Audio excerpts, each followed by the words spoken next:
Hey, my name is Preet Joshi, and my group and I will be presenting Module 3. We have a quiz at the end, so hope you guys pay attention and enjoy. Thank you. Some of our agenda topics for today are the lean startup, business canvas versus business model, and a couple of other entrepreneurial strategies such as the first mover myth and the long tail theory. Hope you guys learned something and find this really interesting. In the past couple of years, an important methodology has emerged called the lean startup. It has allowed for less risks in the process of beginning a business. The movement hasn't completely become conventional, but has quickly become popular at business schools and in the startup world. The lean method has three key principles. The first method is that entrepreneurs accept that all they have on day one is a series of untested hypotheses, basically good guesses. The founders make a summary of their hypotheses in a framework called the business model canvas, which shows how the business makes a profit for their customers themselves. The second method is used to test their hypotheses. They use an approach called customer development. During this approach, they ask possible partners, customers, and buyers for assessment on every aspect of their business model, which compromises distribution channels, customer acquisition strategies, product features, and pricing. The last method comes from the software industry, called agile development. Agile development works very closely with customer development. It gets rid of resources and time that will be wasted by creating a product incrementally. The lean methods will result in fewer failures than you would get when using traditional methods. It ultimately reduces the high cost of getting the initial customer and the even higher cost of producing the product wrong. The method does this by assisting new startups with faster, cheaper, less risky products that customers actually want. The lean startup is meant for all types of ventures, and it helps companies create a framework that helps differ the good from the bad. The lean startup approach will ultimately help transform rapidly and innovate businesses as we know it. Both the business model and business plan are crucial to a company, especially in its beginning phases. So what are they? The business model identifies the products or services the company will sell, the target market it has identified, and the expenses it'll incur. Simply put, a business model is a company's plan for making a profit. While there are many components that make up a business model, one of their primary components is the value proposition. This describes the goods or services that the company offers and why they are desirable to clients. For new businesses, the business model should also cover projected startup costs, review of the competition, and projections of revenue and expenses. Now let's take a look at business plans. Every business needs them, at least in the beginning stages of their venture. A business plan is a document that describes the nature of the business, the sales and marketing strategy, the financial background, and a projected profit and loss statement. A business plan acts as a roadmap for the business, so navigate where it is and the future it's heading into. If you haven't figured it out already, a business plan will provide potential investors, banks, and potential partners with an understanding of your company and its goals. If you're still wondering what a business model and a business plan are, let me break it down for you.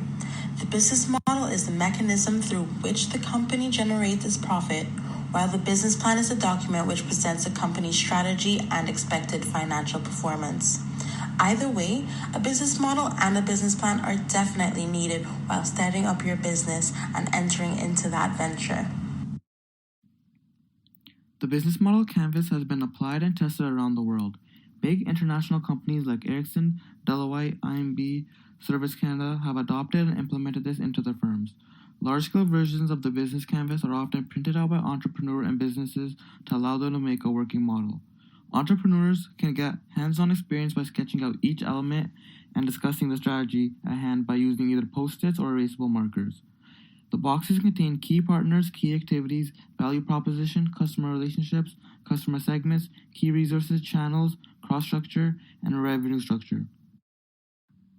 The lean canvas is a flexible form of the business model canvas which lets each component to pivot if needed until the final product and market fit is found.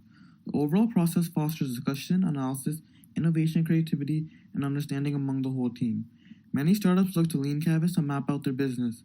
It is extremely entrepreneur-focused because it maps out all actionable business activities. This was designed with entrepreneurs in mind since slight changes were made to the business model. The problem, solution, key metrics, and unfair advantage boxes replaced the key partners, key activities, key resources, and customer relationship boxes in order to allow the entrepreneur to emphasize on core capabilities during the startup. Entrepreneurs will usually use the lean canvas during the startup process, and once they have begun to develop and make progress, they will turn to the business model canvas. Okay, so let's talk about the beachhead strategy. The beachhead strategy is a go-to-market/market penetration strategy used by startups. The term beachhead is derived from a military tactic which involves using all military forces to attack one small border outpost before moving inwards and acquiring more land. This strategy is very effective for businesses as well. The beachhead strategy is simply good business risk management and can be critical for many startups that are bootstrapping and have limited financial resources. Particularly for startups, the beachhead strategy is about focusing resources on one key area. Usually that means a smaller market segment or one specific product line, and ensuring that that one market segment is dominated or that one product line is very successful before moving on to larger or bigger markets and new products. This ensures that the business has proof of concept and reduces its long-term risk from overinvesting in its early stages. A historic example of the beachhead strategy is D-Day or Normandy Beach during World War II.